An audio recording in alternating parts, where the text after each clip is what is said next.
For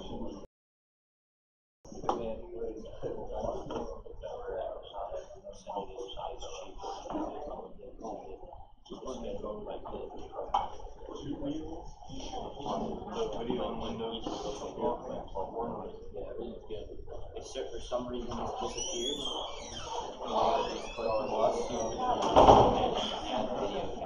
Do that on the camera, and then if for some reason this goes out, you just add video capture, you drop down, and you pick whatever you want to back in the show. And then if you have somebody like all one time, these type of instructors stand back, I'll let maybe if they got a player, the screen, of course, it's all over the place. It'll be there for their first,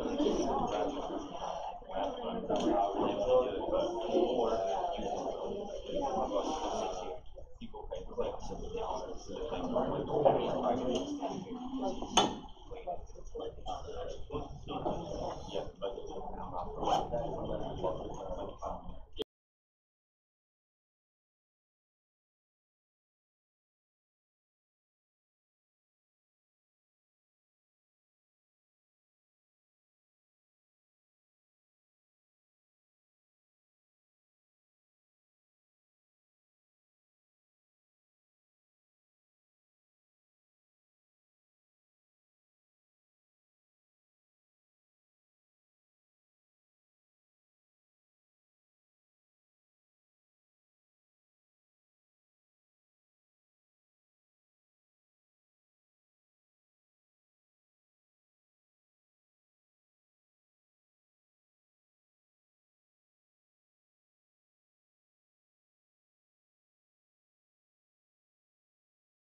My name is Agent 2 Jacobs. Yesterday I was going to teach you about snakes and dead bodies, but we're going to chop that and move it to the end of the course because you guys ran out of time yesterday. So they stuck me with probably the most boring manual instructor there is. So we're going to touch through this morning, and we're going to do one more, and then you'll move on to your next instructor. Since this is your first class this morning, you get the honor of hearing my fun safety brief about taking a class.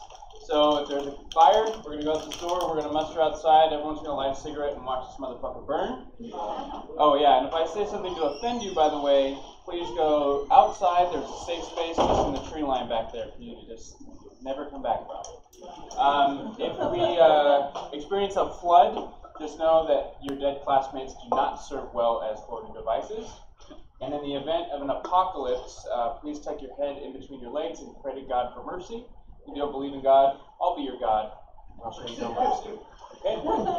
So, let's get started.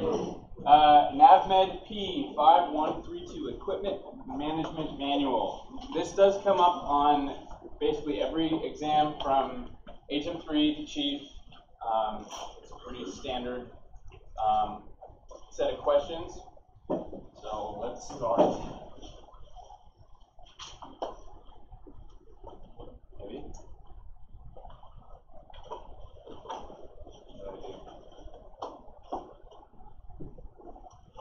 Okay.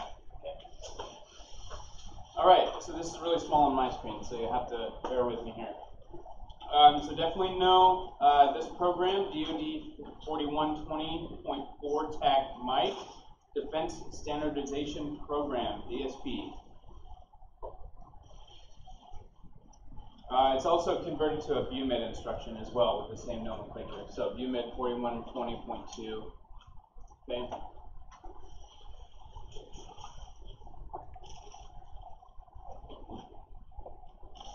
Essentially, this instruction says that there is going to be a standardization of all materials via NSN, a national stock number. How many of you work in a supply capacity at all? Okay, so you'll probably be familiar with a lot of the terms in this instruction. If you haven't worked in supply, you will at some point in your life. NAVMED LogCom coordinates a unified DON, including USMC, position for medical and dental standardization. All right, so it's the same for the Marine Corps because they don't have us. I would know the codes. This is a pretty common set of questions. Code 3, Equipment Support Directorate. Code 4, Operational Support Directorate. And DMSB, what does that stand for? Advanced Medical Standardization Board.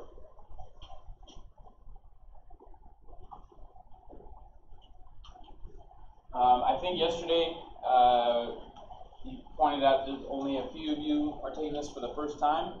So a lot of you taking this, more than once. In my experience with any test, and I know that every instructor that gets in front of you in an EAP is going to offer you some wisdom, but my only wisdom is to perceive the information as if you are writing a test, and approach the test as if you are writing it, not as if you are taking it.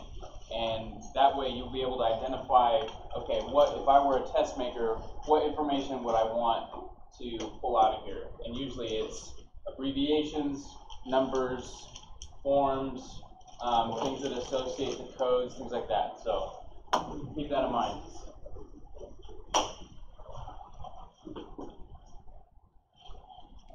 All right, excess equipment, NAVMED.com is responsible for the management and execution of BUMED's excess medical dental material redistribution program to include screening and directing the redistribution or disposition of excess medical dental equipment and material for BUMED. So a question could be, who is responsible for so on and so forth?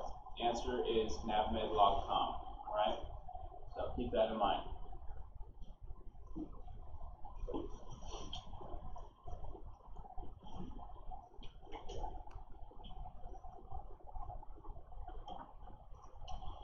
Equipment Program Review Committee, EPRC, their acronym, and approval process. EPRC will be establishing each activity to plan, budget, approve, prioritize equipment acquisitions and leases. So these are your people who acquire materials for an MTF.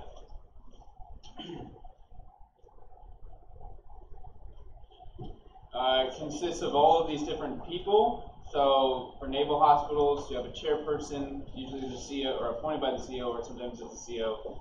Director of Admin, Surgical Service, Ancillary Services, Nursing Services, and so on and so forth.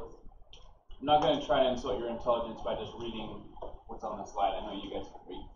So In terms of responsibilities, at least semi-annually, the EPRC will meet to formally prioritize all unfunded equipment. Okay, that's could be a question right there. How often does the EPRC meet to formally prioritize? It's one of the committees.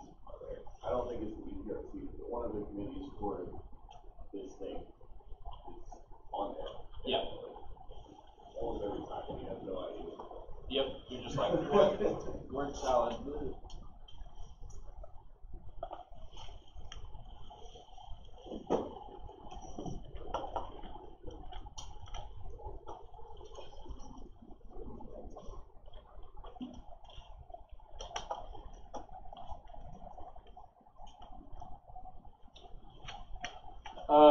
This is always on here too. NAVMed Logcom's Equipment Support Directorate Code 3 performs technical review of equipment greater than $25,000, regardless of projected funding source. The operational funded threshold is currently $250,000.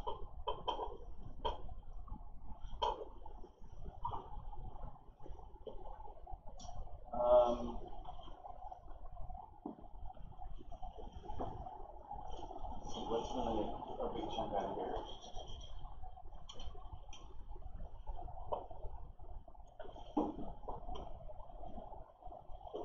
A lot of work there. This is a little in the weeds here.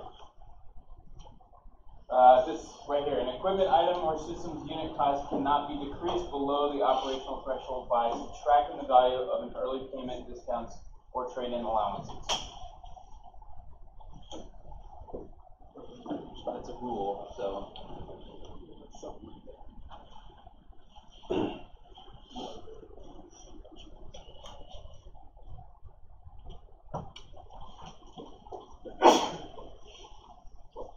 Equipment or systems with a unit cost of $25,000 or greater will be submitted as part of the annual business plan and reviewed, prioritized, and endorsed by the 4 Navy medicine regions. So if I were a test maker, I would probably think about dollar value are all similar. Okay, so I would say, okay, what is the threshold for the $250? What is the threshold for $25,000? And what is the threshold for $250,000? And how many years are technical approvals valid for? 3 years. All right.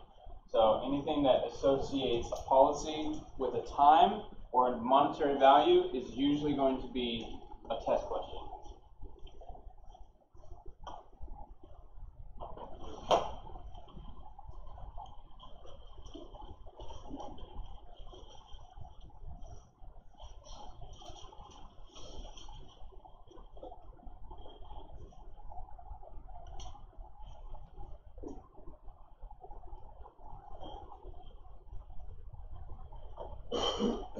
Okay, super riveting topic to start your day on.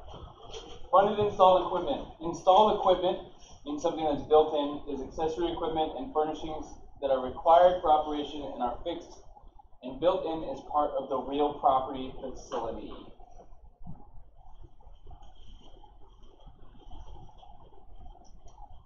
This manual doesn't give you an example, but test question could be related to what is an example of installed equipment.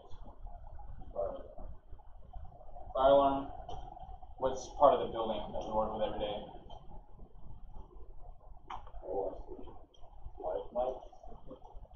I think if you work in supply, you'll deal with, like base property. That's one thing you have to deal with. If you're green side, you'll do a lot of CMR stuff that you acquire. So anything that's base property is anything that's physically attached to the building.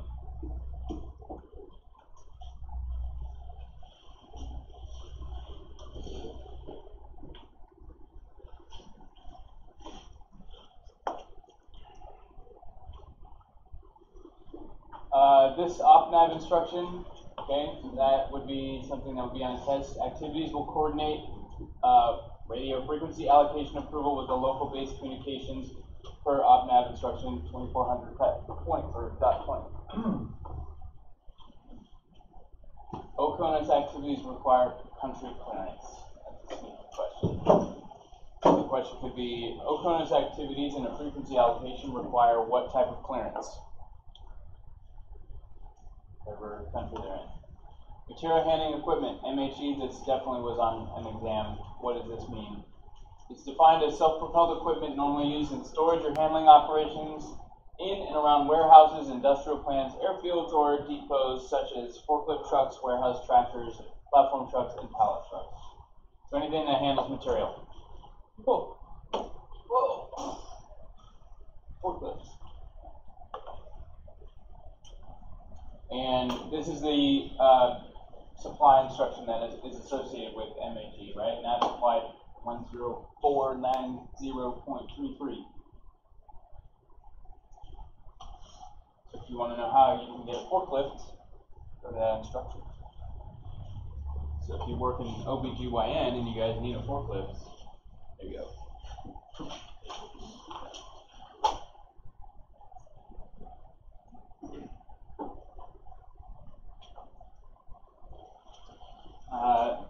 Leased equipment, operating leases for personal property do not transfer the risk of ownership to the Department of Navy. Expenses incurred and shall not be reported as capital personal property. I've never seen if you have to deal with leases, but it's a little above my housing. Capital lease meets the minimum capitalization threshold of $100,000. Test question right there. Has estimated recovery period equal to or greater than 24 months? Another test question. Is not intended for the sale of ordinary course of operations, has been acquired or constructed with the intention of being used or available to be used by Department of Navy in its operations. Must satisfy one of the following 4 criteria. Okay, I'm not going to read all of that, but definitely understand that a capital lease threshold is $100,000, and the estimated recovery period is greater than 24 months. Lease determination worksheet contained in SecNav instruction 7320.10.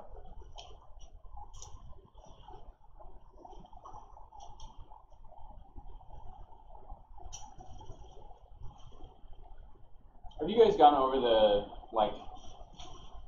hierarchy of forms and instructions? SecNav, or yeah, SecDef, SecNav, NavPers. Great time. Try to go over that.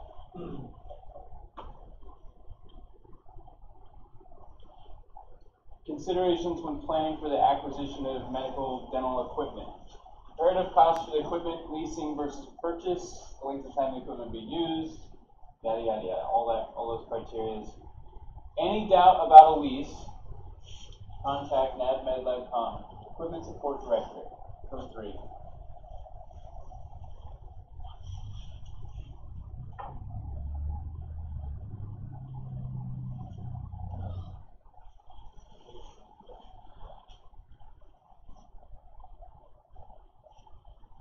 All right, civil engineering support equipment would be anything that deals with civil engineering, such as roadways, railways, things like that. That acronym, CESE, probably want to highlight that, go over it once or twice.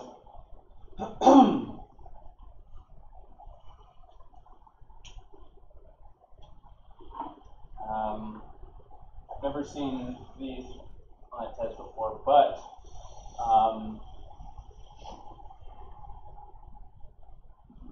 Southwest West North.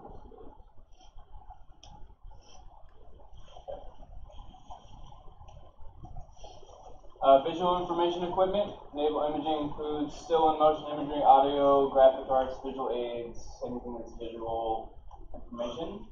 UMID manages and operates VI production activities, biomedical photography labs, medical VI libraries, scientific illustrations, and graphic arts. So hopefully that is a pretty self-explanatory category.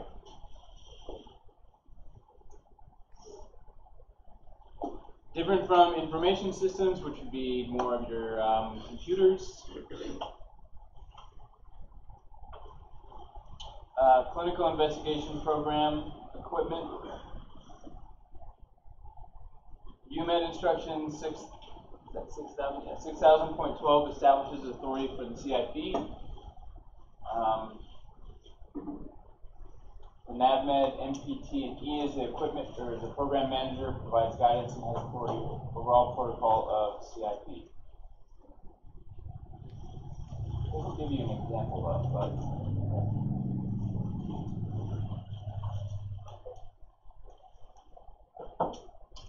the instruction in charge of NWR equipment, anything that has to do with affairs, morale, or welfare. NAVMED COM instruction 1710.1 administers program, and ViewMed is the program administrator. They haven't updated this to reflect that ViewMed is not a thing anymore, but I guess we'll just roll with it. We now have DHA instead.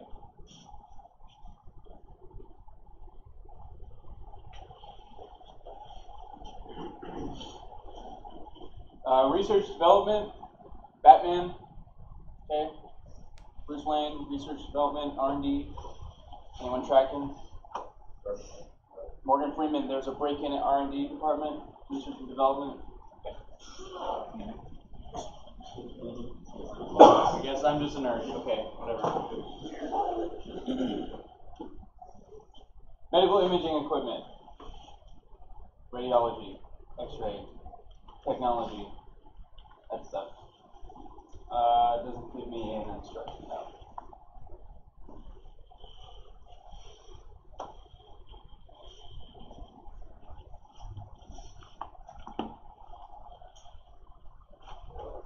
Oh yeah. Oh yeah, good stuff. Okay, so ViewMed for budgeting and funding for operational appropriation of medical dental equipment. These are ViewMed's responsibilities as part of it. So prepare and submit investment equipment budgets. Operational investment equipment is budgeted 3 years prior to when it is expected to be purchased. How many years prior?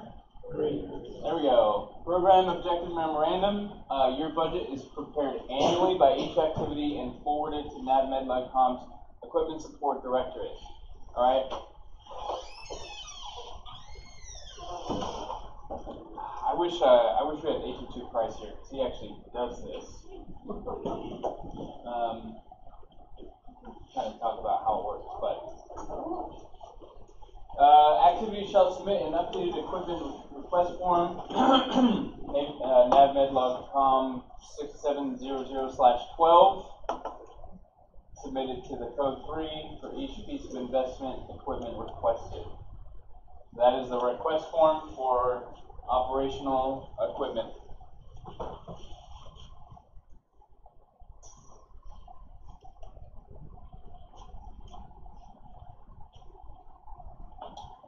The only thing you need to know about an acquisition control number is that it's 6 digits, and the first 2 of which are the last 2 digits of the fiscal year in which the item is first budgeted.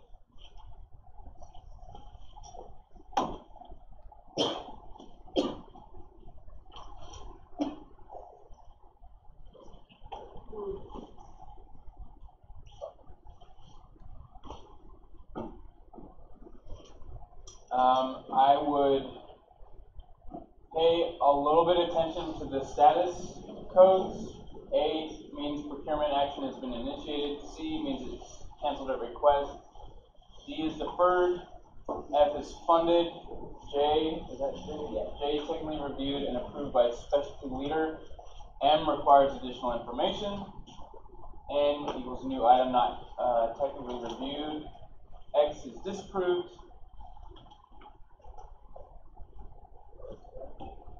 Those are pretty standard status codes for understanding what they are.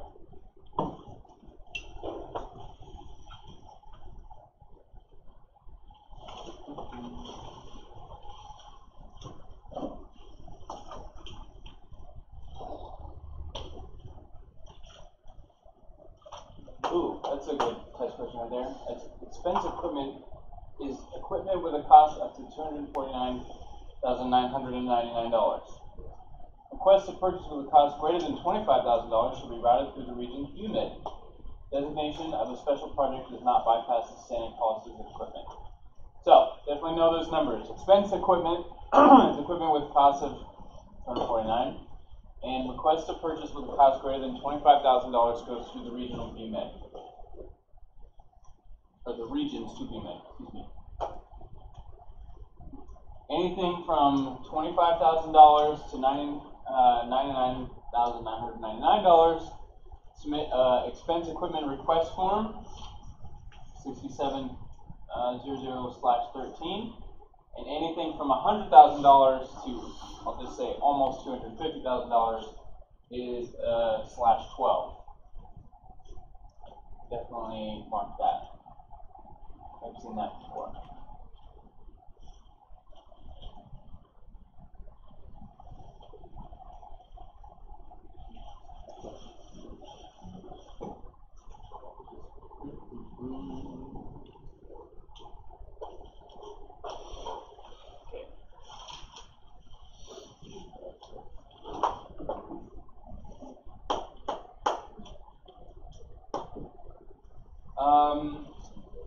Yeah, cool. I'll read that sometime.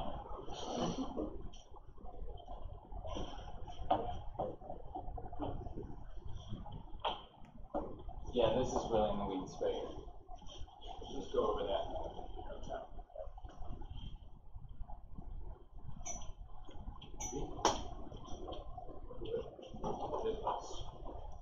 Is that the last slide? Please.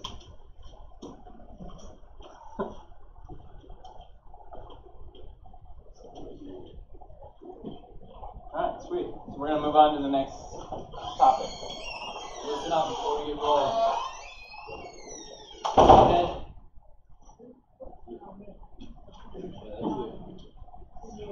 Oh, good. Shahid. Here. Gadden. Yeah, no appointments.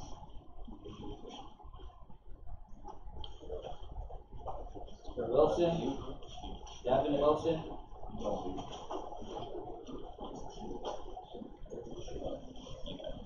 Russ. Here.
Alright. Next one is a policy update. NAB admin 61/16. So what year did the NAB admin come out? 2016. Very good. Okay. So this is probably this one a bit. So this is, I think this is everyone's exam.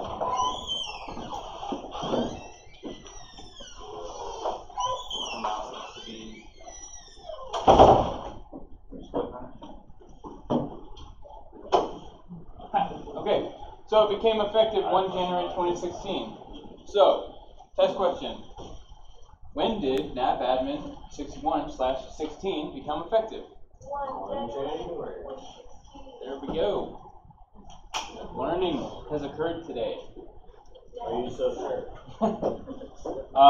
Letter of correction is signed by the commanding officer, must be submitted with supporting documentation included scan original. Body composition assessment, BCA score sheet, physical readiness test score sheet, physical readiness assessment, medical clearance waiver, which is what?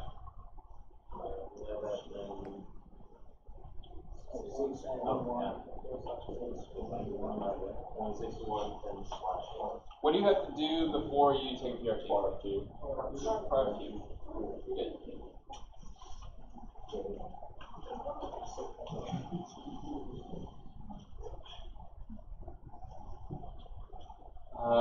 The new method for measuring BCA consists of a three-step process. A sailor who is medically cleared to participate in the PRT must participate regardless of his or her BCA results under any of the three steps discussed below. If the sailor is within height weight standards, he or she will pass the BCA. If the sailor does not meet the height weight standard, apply a single site abdominal circumference measurement. So you pass, you pass the BCA, right? Within height weights. If you do not, then you get taped. Pretty simple.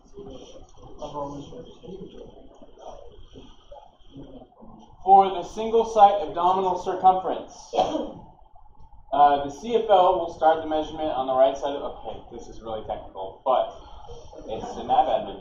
So, they locate the measurement landmark immediately right above the right uppermost hip bone, the superior border of the iliac crest. Oh, it's in red. It must be important. I've seen that before. At the side of the body, vertically in line with the right armpit, mid axillary line. Are there any ACFLs in here? Okay, so you guys are probably tracking on how to tape somebody, right? If desired, well, I hope so. If desired, the sailor may assist the CFL in locating the measurement landmark by resting the right hand on the hip, using a rearward facing right thumb to locate the iliac crest.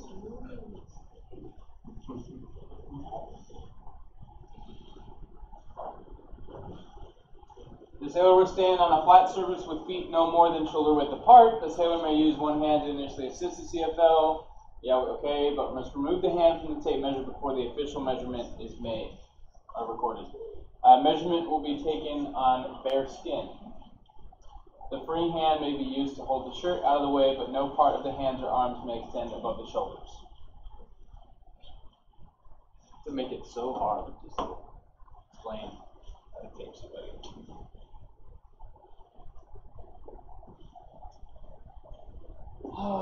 So you put the tape around them, they don't move.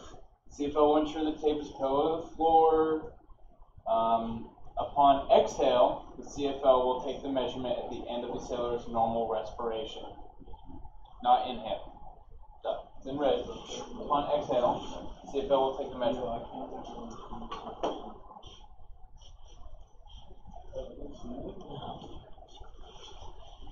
It says normal respiration, but I never see that happen. So it's like.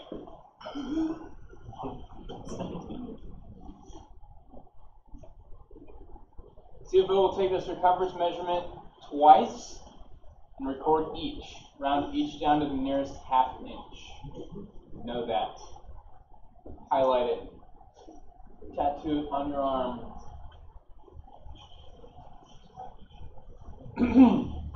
If one of the two measurements differs by more than 1 inch, then they didn't do it right. They'll take an additional measurement and compute a mathematical average.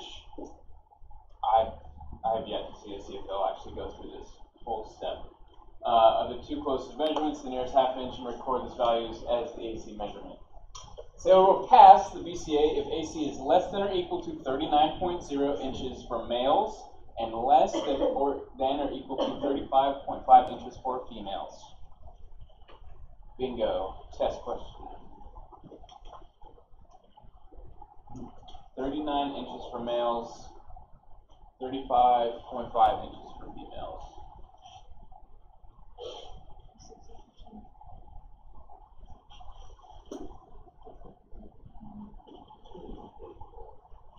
Nice. exceeds the AC measurement, the body circumference measurement must be conducted. So, we go from height and weight to AC to BC measurement technique, determine body fat percentage. The sailor will pass the BCA by means of the Department of Defense maximum allowable body fat limit of less than or equal to 26% for males, or less than or equal to 36% for females.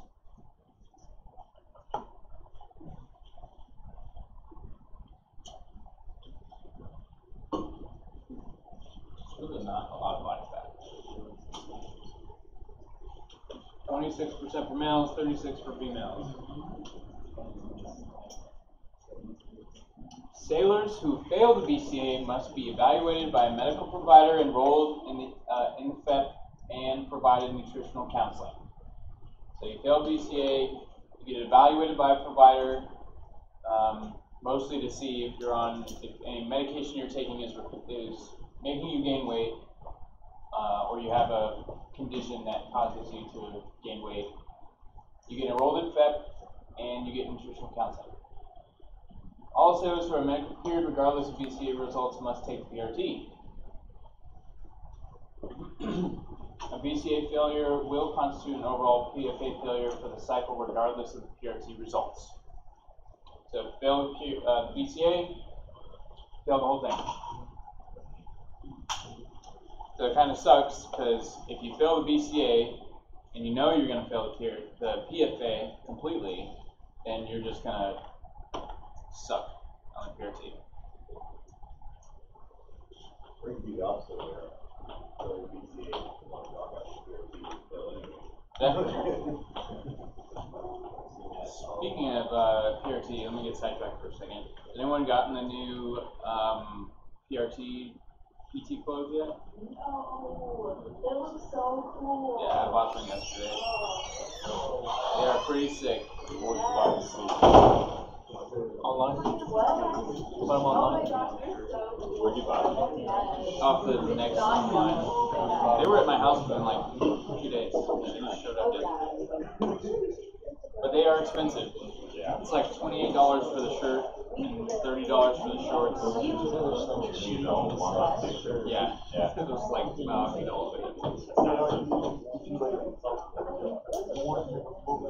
okay. Focus power. Performance standard scoring tables. Each PRT event will be scored using 5 categories: probationary, satisfactory, good, excellent, and outstanding. Even though we actually have more than that, because we have levels within those, right? Right, 3 different levels: high, medium, low performance, except satisfactory, where only 2 levels, high and low, will apply. Don't know why that even matters. If you get satisfactory, you're going to have your chief boot up your ass so quickly. Probationary is the minimum achievable score. Anything below probationary is a failure. Sailors who score probationary in any PRT event will be enrolled in FEP. Pretty standard, right? I don't actually think this is new. This is the same.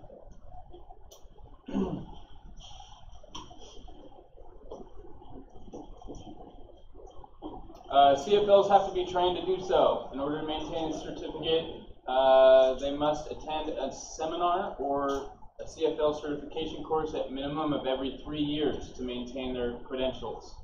So, you want to be a CFL, you have to maintain a minimum of every 3 years recertification.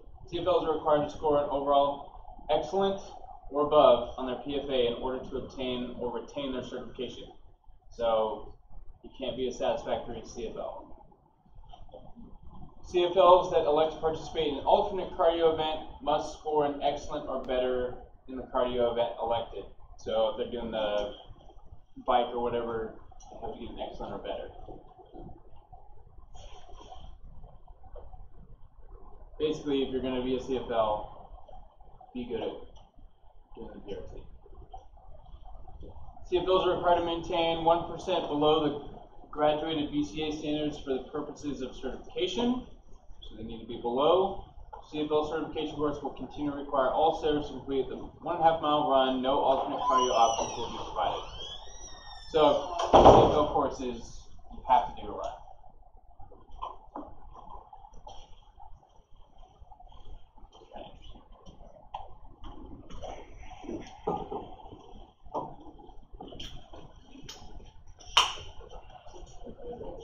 Who doesn't know what FEP is?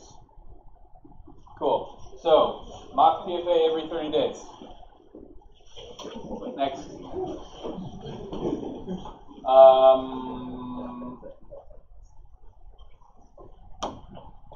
You get out of FEP when you pass go, collect $200. Okay. You pass the mock PRT or a real PRT, and you get back in standards. That's it.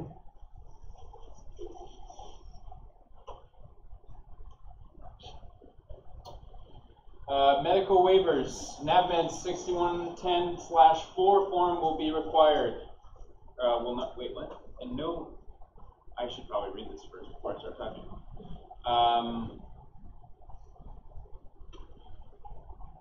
The PAR-FQ will serve as a medical clearance. Okay. And they don't need a waiver. If a member requires a waiver for any portion of the PFA, it must be documented on that form.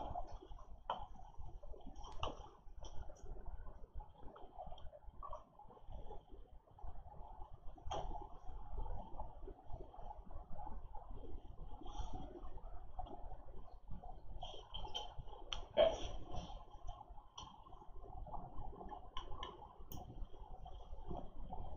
All right, now how this reflects to the eval. No mandated or prohibited trademark is required in military bearing professionalism from promotability and or retention for a reporting period in which a first PFA failure in a 3-year period occurs. So if you fail in the first, once in a 3-year period, it's not mandated for it to be a part of your eval. For a reporting period in which a member has failed 2 or more PFAs in the most recent 3-year period, you shall receive a brand new car, a grade no greater than 1.0 in military bearing or professionalism, marks of significant problems, and retention not recommended.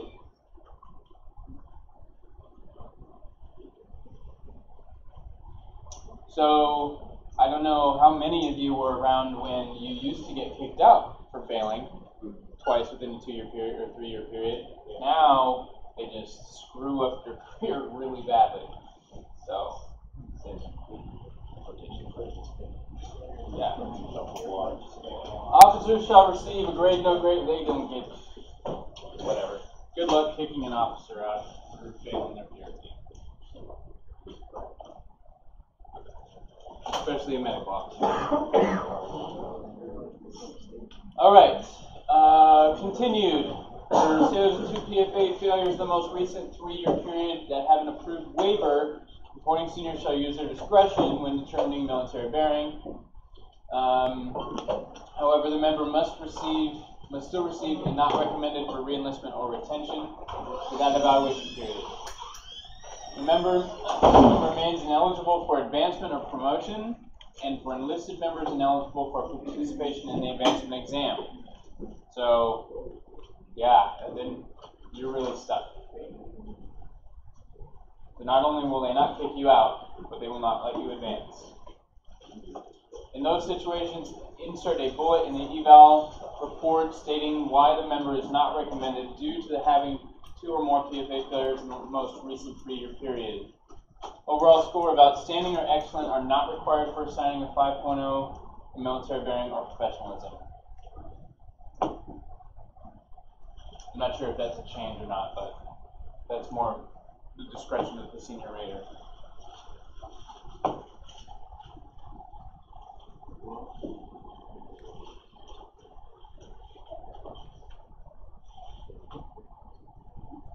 Red check mark. Spot checks will be conducted at the discretion of the CO or intended to identify sailors in need of additional support by assigning them to the PEP program before they come to a PFA. Yeah, what this really means is that your CO can direct a PRT at any time. So, and it doesn't have to be everyone, it can just be you. If the sailor fails a BCA spot check, they'll be enrolled in FEP and will actively participate in mock PFAs until they meet the new graduated BCA and PRT standards. COs are not required to conduct an administrative remark at page 13 That's page 13, by the way. Oh, awesome. Yeah, page 13. NAP first 1070/613 will not receive a counseling for sailors, are not required to do counseling for sailors who fail BCA spot checks. So your CEO can love or hate you and direct you to do a BCA or a PRT or both, and they don't have to write you a page 13, but the caveat to the words not required means that they still can if they want to.